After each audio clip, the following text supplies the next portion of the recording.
My name is David Kasprak. I'm co-founder and a founding principal of O'Kelly Kasprak. We are architects, interior designers, project managers. We started this firm 10 years ago.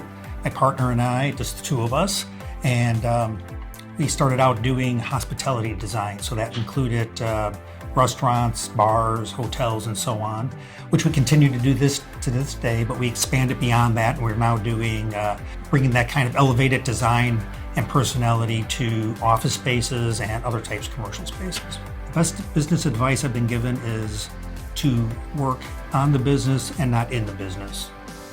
And that is so hard. You know, if you start out and you've grown this business from scratch and it was just the two of us and so on, you have to dig in and be involved in every single aspect. Your emphasis is that you want to keep doing that. As a business grows, we have to become more business people. So I've had to learn to not do the thing that I love to do and got into the business for, which is pure architecture, but to run a business and think vision-wise. I now have 15 employees and I have to figure out how to keep them busy, how to make sure that we're paying them, I have clients that need their work done. So all that requires a kind of a focus outside of just architecture. So hiring standpoint, we always prefer to get a recommendation from somebody. We're always out looking for relationships and contacts. If our employees know anybody, we try to start with that.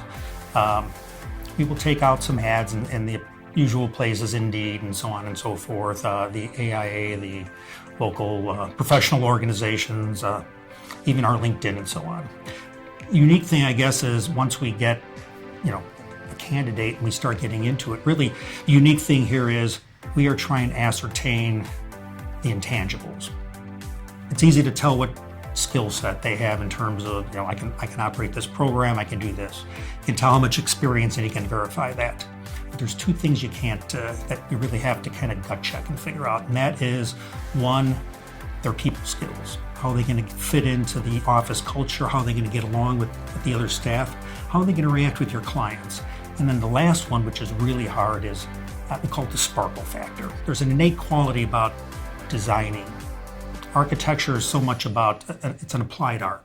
So there's the art piece of it, which is very intangible, and then there's the production and the piece of it, which is very tangible. Finding that person that has that sparkle. You can't teach it, you can develop it, but somebody kind of has it or doesn't have it. And that's a rare person, and that's the people we look for. My biggest challenge was sort of when we started this firm. What I didn't understand was the importance of brand identity.